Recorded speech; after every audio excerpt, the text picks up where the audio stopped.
Welcome to the Aquarius Theory. In today's video, we will be continuing our research on Astro-Theology. When we last left off, we were talking about the sun being the symbol of self or soul, representing man being suspended between heaven and earth. So the sun has three parallel cycles, which are similar in structure but different in time equation. The first is precessional motion, which is when the sun moves through the entire zodiac, which takes about 25,920 years. Then you have what we know of as the annual motion, which is when the sun moves through each zodiac sign every 12 months. And then you have the daily motion, which is a 24-hour day, having the dawn represent the vernal equinox, noon representing the summer solstice, sunset representing the autumnal equinox, and midnight representing the winter solstice. If you're unfamiliar about the precession of the equinoxes, it is a slow but constant westward motion of the equinoctial points. This motion is accelerated by a combination of solar and lunar activity and slightly by a reverse planetary activity. The precessional motion means each year the sun reaches the equinox slightly sooner than the year before. In all cycles, more specifically the year and the great year cycle, the sun is most related to the sign of the zodiac in which it is in. Meaning, during the great year cycle, when we enter the age of Aquarius, the sun and consciousness as a whole is going to take on more Aquarian traits. So another form of symbolism in Astro-Theology is that according to the ancients, the sun was born on the 25th of December at the winter solstice. The sun then becomes resurrected, happening at the vernal equinox, or what we know of as spring. Then the sun becomes enthroned, where it gains its most strength in the summer solstice, aka summer. And then it goes on to meet the mystery of winter, where it meets its death at the autumnal equinox, which we know of as fall. So going from fall, the sun dies on December 21st. It lays there for 3 days on the 22nd, the 23rd, and the 24th, and then it is reborn as a new sun on the 25th. The sun, traveling through the 12 signs of the zodiac, was represented in mythology as the 12 labors of Hercules in Greek mythology. Ancients believed a different concept than modern day. In the case of universal recognition, that reality was spiritual, not material, but all things material and physical were suspended from spiritual causes. Ancients believed there were three types of energies in all created things. The first is direct energy, which was represented by the sun, great spiritual source of the solar light. Second, we have reflective energy, which is energy being turned from the surfaces of the planetary bodies, shining not with their own light, but with the light from the heavens. And third, we have material energy, which emanated from the earth with a kind of physical type of energy. And we can describe these three as spiritual, psychic, and material. The lowest of material energy, or force, is the dominant factor in the moving and molding of matter.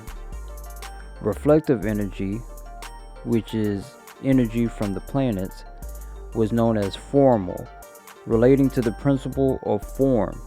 All compound natures which are formed are sustained by planetary energy.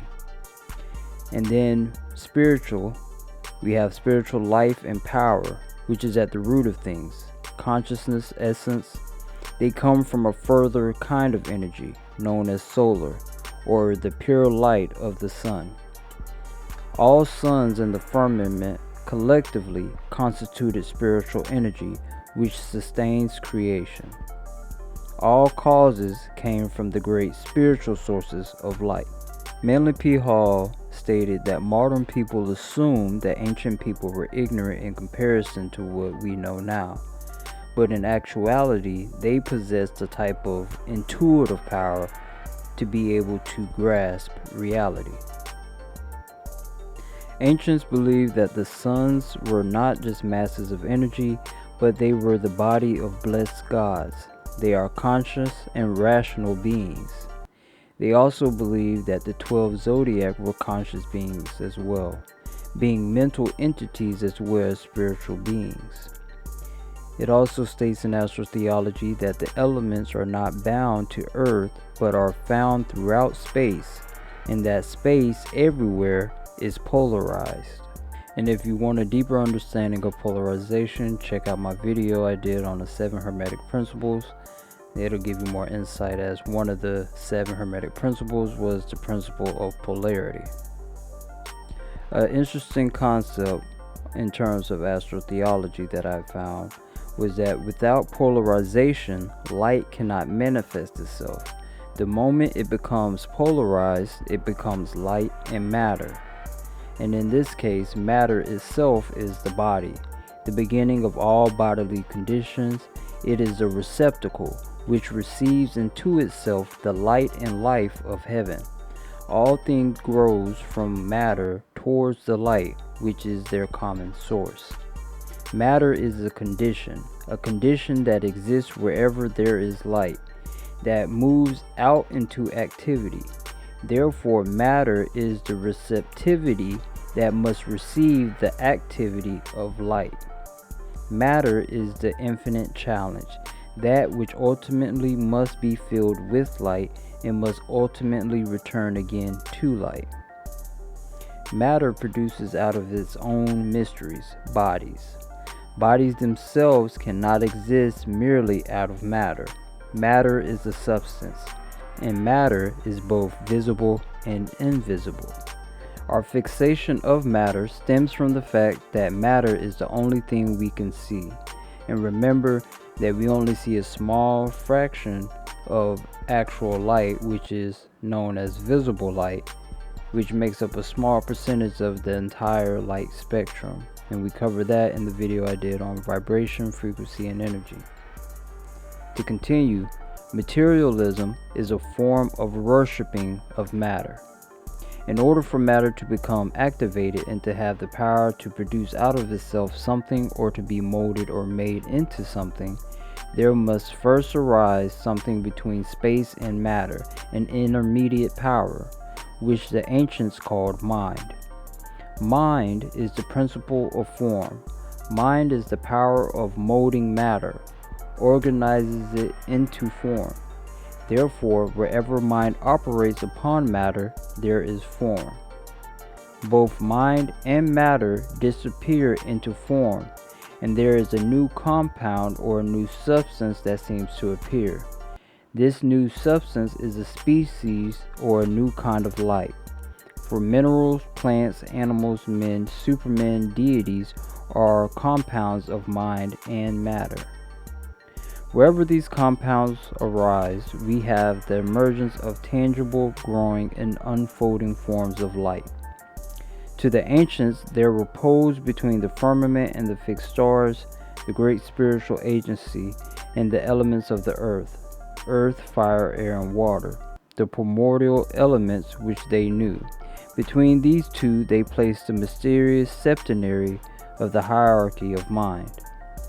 This mind was formed out of the mystery of the 7 planets. Also, this mind became known by its original power, the thinker, by its reactional power, the reflector. By the will of mind, by the creative action of mind, things are generated and formed. By the reflective power of mind, things are regenerated and reformed. When the mind reaches a point in its development in which it moves from generation to regeneration, when it passes from the conquest of matter to the re-revelation of itself through matter, it then moves to a level we call psychic. The soul is the regenerating, redeeming, and transmuting power which arises from the reflective attributes of mind. The 7 planets gradually developed into the 7 powers of the human mind, represented and thrown in the 7 parts of the brain. It's even represented as the 7 powers of the spirit that are located in the septenary division of the heart. The mind, therefore, with its 7 powers, became a second kind of creator known as the demiurges, or the gods that created formal things. Mind is the master of matter.